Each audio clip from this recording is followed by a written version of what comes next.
Honkai Star Rail Anomaly Arbitration version 4.0 team guides. To summarize quickly, this is harder than Anomaly in version 3.8, with enemies having slightly more HP, the bosses are more complicated or shield for 1 to 2 specific team comps. With that, you probably want to do the 3 knights in the order of 2, 1, 3. Knight 1 is hard if you don't know what you're doing, as Swarm Sam requires you to play certain comps, less crit damage the more HP enemy loses, these enemies and Swarm Sam, so you have a good idea of what to use. Knight 2 is definitely the hardest, there's literally no debate here. And when I say hard, I meant hard if you don't have the shield for team comps. If you place a square box into the square hole... Triangle. That's right.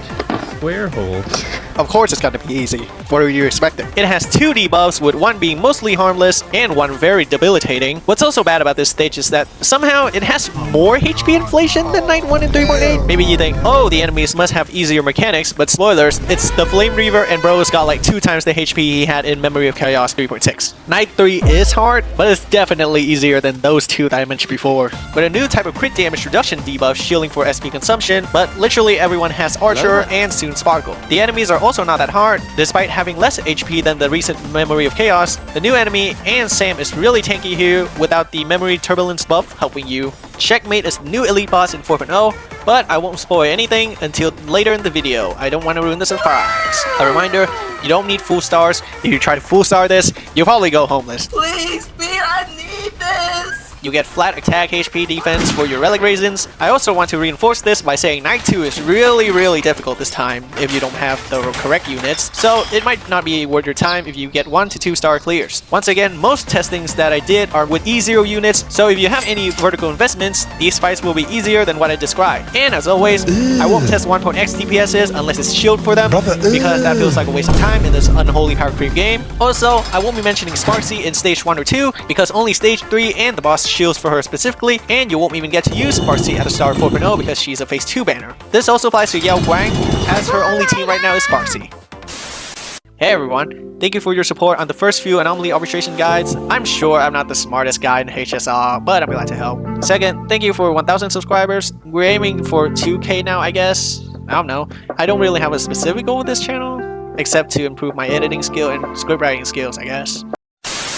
With that summary out of the way, here's Honkai Star Rail Anomaly Arbitration 4.0 team guides. This script was 6 pages long. Knight 1. For every 1% of HP that enemy target loses, reduce crit damage dealt to them by 3%. The enemies are the Dinosaur, the Manta Ray, and Swarm Sam. Everyone's least favorite debuff is back on top of the most hated enemy in the recent patches, but rest assured, in Memory of Chaos 3.8, he had 11 million HP, while in Anomaly Arbitration, he has only 8 million HP, with no Memory of Chaos Turbulence to aid you. But hey, the Manta Ray is still there. That's something, right? Since enemies in this stage summon adds, and you need to kill the bugs to stop the boss from healing and receive more damage, it's no doubt that AoE damage is the best here. Actually, most players have to completely ignore Swarm Sam if the bugs are still alive, because that's the mechanic of the boss. However, the boss himself is very tanky, so having 0 single target damage is also not a good idea. Counterattack units like Yunli and Maide are unusable here, as the boss will heal himself up to 10% if the bugs attack 5 times.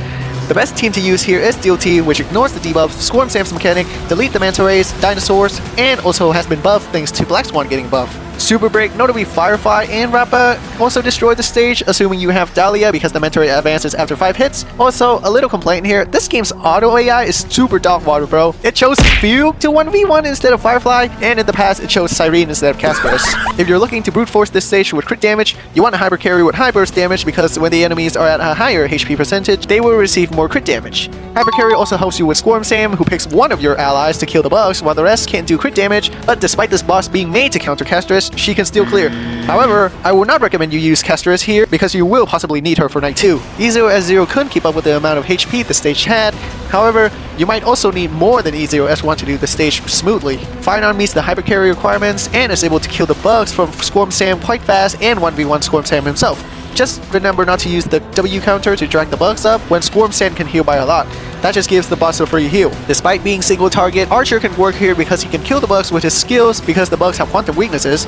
In addition to that, the new Sparkle buff, which made SP management way better for Archer teams. Anaxa would struggle with Swarm Sam at the very start, but every time a bug dies, the fight just speeds up more and more, and so like always, prioritize killing the bug adds. Saber E0S1 got close, but I was using Sunday Sparkle Hyper Carry variant. I'm not sure if that's her best in slot, because I just feel like Saber doesn't have the dedicated support like the other teams. teams. Fei Xiao could do this stage at higher investment as she can abuse the dinosaur's explosion in phase 1, and if you play with her and Cypher's ult carefully, you could kill all the buffs and burst swarm them down. High frequency spamming attackers, you're always going to struggle because the boss just gets tankier and tankier the more you attack him compared to a noob from full HP.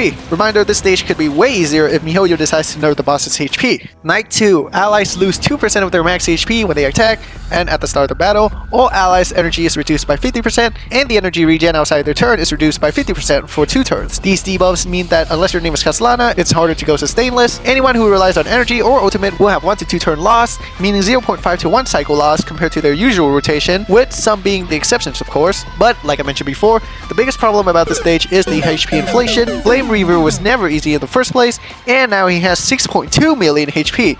Times 2, which is double the amount of HP he had in Memory of Chaos, and if you forgot, he has 8 stacks of damage reduction, but he loses 1 per clone you kill, so he forces you to have AoE damage, or at least blast damage to clear the clones. If you don't kill the clone in time, he heals and does not summon more clones for you to kill. And in Memory of Chaos, you have buffs to help you instead of debuffs, but I guess after 2 turns you have no debuffs. Also, a reminder that things could be different in the live server. That's what I always cope. With these debuffs and Quantum Weakness, this is obviously made to shield for Kestrus and Cyrene, both ignoring the energy debuff, while Kestrus benefits from the HP debuff. Clear gap between Kestrus and other units are so big in my testings, that's why I say you should save Kestrus for Night 2 instead of Night 1 or Night 3. Evernight DPS does well, but you won't be getting her ult and so her enhanced skill for 1 to 2 turns. Surprisingly enough, a slightly higher investment than Kestrus, Archer actually did really well with the new Sparkle, able to kill the clones very fast, and with Sparkle's advance, not letting Flame Reaver move twice before archers, it also helps that Cypher can deal massive true damage to the Flame Reaver when he has 8 stacks of damage reduction. The Herder was really good for Flame Reaver, but she struggled in phase 1 where her energy is hindered and enemies not having ice weakness. I was using the Anaxa version because I wanted the ice weakness in the first phase, though I didn't really need Jade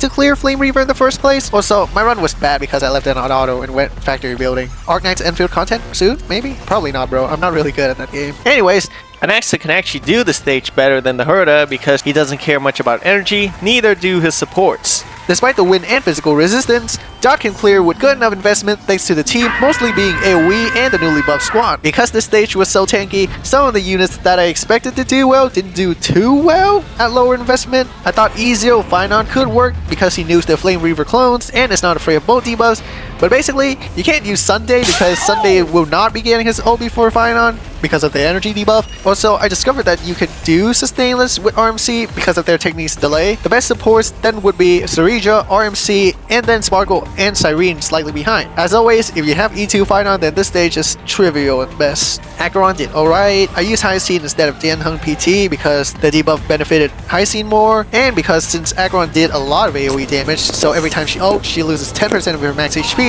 so she wasn't in her best in slot team, but she still did alright with Xiao Chu and Cypher. I'm sure that if you have E2 Acheron and a Harmony unit or a beefier Dianheng PT, she would do way better. Mighty with Cyrene and Serija benefits from HP consumption and not being too reliant on energy, but do know that everything here is imaginary rest, so it's gonna take you a while to brute force through. Firefly was supposed to be good in theory because her team doesn't rely on energy and she can get her ult first turn, but she can't clear the clones fast enough unless you go Sustainless or have her E2 or few E1. I never tried Boot Hill, but given that the stage is AoE, I kinda have my doubts on whether he works without insane investment, but you can let me know if I was wrong. You can forget about using Fei Xiao because of the AoE nature of this boss, and you can forget about using Aquilla and Saber because of how reliant on energy they are. And the boss also have wind rest, so yeah. Once again, this stage had one of the hardest debuffs on top of HP inflation, so I didn't feel like I had a lot of options to go with, but enemies' HP could be different on the live server, but to be honest, I highly doubt it at this point. And a friendly reminder that you can always comment what team did great for you,